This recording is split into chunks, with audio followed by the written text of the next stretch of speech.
Salut et bienvenue sur cleboaoriginal.com. Merci de votre fidélité.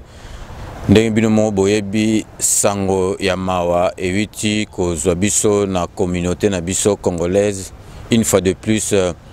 Nzambe aye ko benga musicien munene ya mboka na biso Pepe Bipoli na Fulu oyo akufaki lobby dimanche le 1er octobre vers 18h. Yango wana tozali obligé boyebi ke Pepe Bipoli be mission na ye makamone nyoso tu na presse abandai koleka epai na biso. Yango wana biso nde tozali obligé toye lelo esika to bandai ko sala be mission na ye moko tanga zali na bomoyi po tozwa ba information po na bino boye ba programme ndengi ekoleka boyebi jamais na koko ya ngai moko tozala kaka na petite sœur na ye oyo abandoko linga mingi Dani Tsunami Bokombe azali na biso ye apesa bino programme oyo toye ko yoka awa epai ya na ye oyo azalaka na Suisse ya Adam apesi biso donc autorisation toloba makambo oyo ayebisi biso concernant matanga oyo ya vie na biso grand frère na biso Pepe Bipoli na Fulu. Oui, bonjour à tout le monde. Merci, grand pote César dit. Ndenge lobika eza passi parce que ndenge modèle bakumokufa vraiment il faut tout ça quand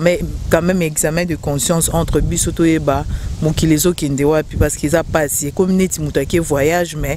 mutakufi akelibela. Alors le lo yango to yaki pas na vie na biso to za habitude oye pa na ye batunyo suba ebike to yaki ba vietando. Les lois Tikibiso, des grands prêtres à lobby, à Koufaki hier, on a 18h. Les lots programme Ezali, vraiment, topé sa programme Nyon sauté parce que grand frère Naé Adam à lobby. À aucun de lobby hôpital pour nous signer ba papier lobby ndakoye ba programme nyonso matanga nde se dérouler makambo nyonso nde ekozala ekoyeba na lobby pona lelo toyebisi bino kande bato bazobenga biso bazobenga ya César bayeba ke programme topesa lobby donc tous les jours to bandozala awa et pas na résidence na e awa poto to ba makambo ne ezoleka topesa programme en tout cas bana njili boyebi même ba musicien ba artiste Vie Chando, aza artiste, bazaki artiste moko ya munene, surtout le bazalaki et ça moi passe parce que quand si koto le bagazalaki vraiment ça fait trop mal. Bon aza artiste moko ya munene ya mboka na biso batu bayebi à se battre na maladie til le Nzambe azuye. Peut-être que les abatu musus peut-être menga kufa déjà avant parce que à souffrir trop mais na kimote mamalamu na e a umeli lelo atiki biso ba musicien artistes, musiciens, comédiens, nini, bananjili, banachango, baselezino, bozé belé, bana yanjili, vraiment beau soutenir Vietchando, beau soutenir, benga, tout ça, le programme Bissonio ensemble. Parce que on a poto famille vraiment mamoussous bazara misika mais bisonde tozali pe famille pour yaza mutu moko ya public balela kaye karaté ke na famille propre na batu nyonso tozana besoin ya batu nyonso yango tocha ba numéro de téléphone ya César a opesa ba numéro de téléphone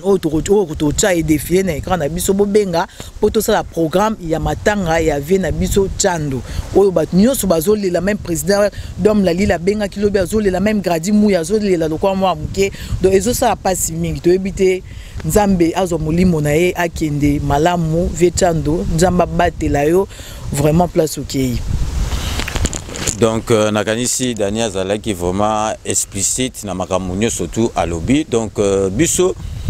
cleboaoriginal.com ezali ndaku ya vie Chando donc pour bomonaki ya bandoko le kapa musuté donc biso vraiment tozali à partir à lelo lundi ti bakokunda vie Chando tozopesa bino ba nouvelle ba information nyo surtout concernant matanga donc l'OBP tozala po toya koyamba bandeko ne mususu ba wita ba Spain ba wita ba Canada ba roya awa po tozwa programme penza ya malamu donc bino mo boyebi ndenge Vie Chando azalaki na batu donc to sengi na bino nyo surtout bomoni ba numéro ndenge zo défilé bo bengi tozala ensemble po to kunda yaya na biso musicien na biso star na biso akende vraiment na ndenge esengeli akende. Donc botikala connecté sur cleboaoriginal.com pour bozwa ba information surtout concernant matanga ya Vie Chando. Donc